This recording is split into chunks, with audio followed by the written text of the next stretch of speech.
चलो स्टार्ट करते हैं डेथ ऑफ अ पार्टनर। ठीक है, इसमें नोट्स बनाना स्टार्ट करते हैं। सबसे पहले यहाँ पर क्या था, हमारे पास 3 पार्टनर हैं।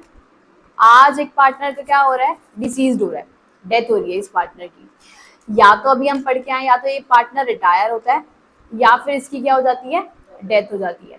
तो इन दोनों केसेस में हम लोग देने क्या वाले हैं, एक पार्टनरशिप फर्म क्या क्या शेयर देने वाली है, किसको, डिसीज्ड पार्टनर को।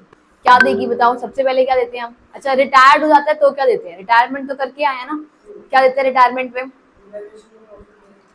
जी, रीवैल्यूएशन का प्रॉफिट दे दो रिटायर्ड पार्टनर को। अनडिस्ट्रीब्यूटेड रिजर्व्स हैं तो उसका शेयर दे दो उसको। गुडविल एडजस्टमेंट करते हैं, और क्या करते हैं,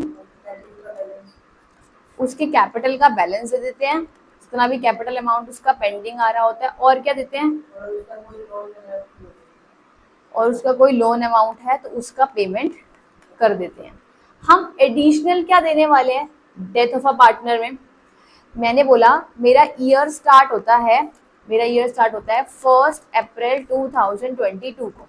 ठीक है, 31 मार्च 2023 को।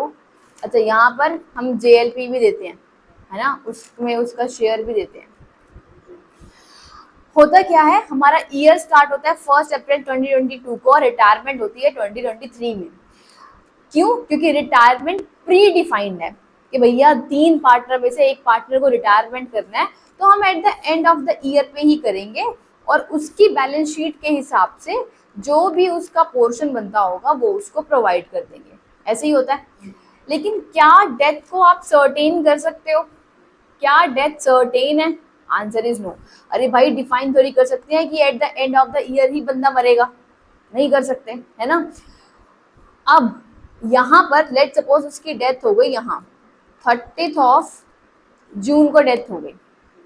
ठीक है, हमने बोला अगर आज 30 जून को डेथ हो गई तो ना मुझे अपनी बैलेंस शीट की पोजीशन देखनी पड़ेगी इस पॉइंट ऑफ टाइम की, ना कि इस पॉइंट ऑफ टाइम की। करेक्ट है, ठीक है। अगर मैं इस टाइम की बैलेंस शीट की पोजीशन देखूंगी तो मैं डिसीज्ड पार्टनर को सब कुछ शेयर दूंगी, जो कि ऑलरेडी हम रिटायरमेंट पार्टनर को देकर आए हैं। कैपिटल का पैसा लेकर जाएगा, कौन लेकर जाएगा, एग्जीक्यूटर लेकर जाएगा उसका, या फिर लीगल रिप्रेजेंटेटिव बोल देते हैं, है ना। डिसीज पार्टनर तो आज रहा नहीं, उसका रिप्रेजेंटेटिव लेके जाएगा। और क्या लेके जाएगा, अगर इंटरेस्ट ऑन कैपिटल का प्रोविजन दे रखा है तो IOC भी देंगे हम उसको, इंटरेस्ट ऑन कैपिटल भी देंगे। अगर उसने कुछ ड्राइंग्स करी तो उसकी चार्जेबिलिटी भी बनेगी, and on the other side उसको हम क्या देने वाले हैं, इंटरेस्ट ऑन ड्राइंग्स चार्ज भी करने वाले हैं। सही बात है, ठीक है जी। आज मेरे पास रीवैल्यूएशन का प्रॉफिट जितना भी आएगा वो भी उसको देना पड़ेगा, और अनडिस्ट्रीब्यूटेड प्रॉफिट्स और अनडिस्ट्रीब्यूटेड रिजर्व्स का लॉसेस है या प्रॉफिट है वो भी उसको देना पड़ेगा। ठीक है जी। अब हमारे पास यहाँ पर एक इम्पॉर्टेंट बात क्या निकल के आती है, ये चीजें तो वही थी जो कि हम रिटायर्ड पार्टनर को भी देकर आ रहे थे। यहाँ पर एक बात आती है प्रॉफिट्स देने की। किस चीज की बात आती है ना, प्रॉफिट देने की।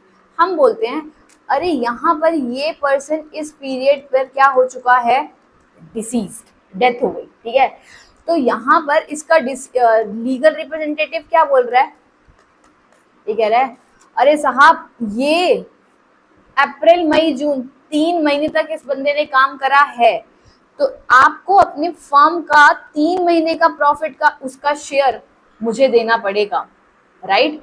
अब पॉइंट इज कि जब मैं प्रॉफिट्स का शेयर देती हूँ, जब हमें प्रॉफिट्स का शेयर देना होता है तो प्रॉफिट्स का शेयर किस प्रकार से दिया जाएगा। हमने बोला प्रॉफिट्स को देने के 2 बेसिस हैं। ठीक है, प्रॉफिट्स को डिस्ट्रीब्यूट करने के 2 बेसिस हैं। Number 1 is time basis and number 2 is sales basis. ठीक है, अब टाइम बेसिस क्या कहता है, अब ये है लीगल रिप्रेजेंटेटिव। ठीक है, ये कह रहा है अरे भाई यहाँ के प्रॉफिट्स दें। रिमेनिंग पार्टनर क्या कह रहे हैं, अरे आप 31 मार्च को ले लेना ना, तब आपको दे देंगे। बट ये कह रहे नहीं, मेरा जितना भी लेखा जोखा है इस डिसीज पार्टनर का आज ही आप कंप्लीट कर दो। तो ये लोग क्या बोलते हैं, ये लोग बोल रहे हैं अरे भाई प्रॉफिट्स, एक्यूरेट प्रॉफिट्स कैसे निकालेंगे, एक्यूरेट प्रॉफिट्स तो निकाल ही नहीं पाएंगे हम लोग। लेकिन ये पार्टनर क्या बोल रहा है, आप ऐसे करो, आप टाइम बेसिस पर निकाल दो। टाइम बेसिस क्या कहता है,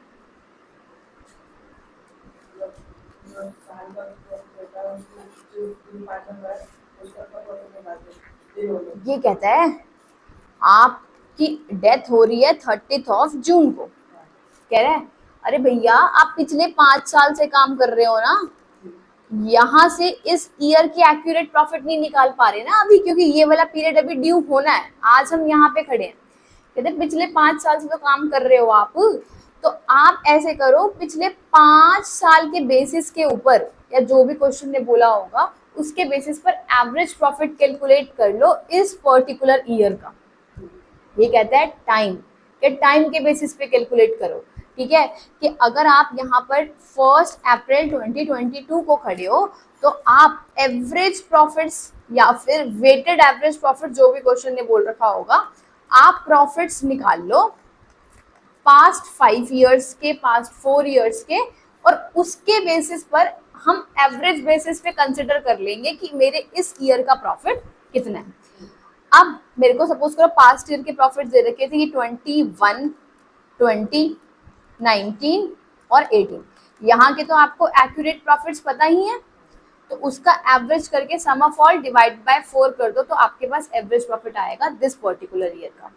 अब वो होगा क्या, वो तो अरे वो तो पूरे साल का आ जाएगा, क्या मुझे पूरे साल का कंसिडर करना है, नहीं, तो मैं उस एवरेज ईयर के प्रॉफिट्स में से 3 मंथ्स का प्रॉफिट अलग कैलकुलेट करूंगी, और 3 मंथ्स करने के बाद अगर मेरे 3 पार्टनर है और रेशो है ये, तो ध्यान रखना 30 जून के जब हमें टाइम बेसिस पे प्रॉफिट्स निकालूंगी, तो हम करेंगे क्या, सबसे पहले करेंगे एवरेज प्रॉफिट्स जो कि आप निकाल चुके हो इस फुल ईयर का, उसमें से आप 3/12 मंथ्स करोगे, 3 महीने का, उसमें से भी उसका शेयर उसको दिया जाएगा।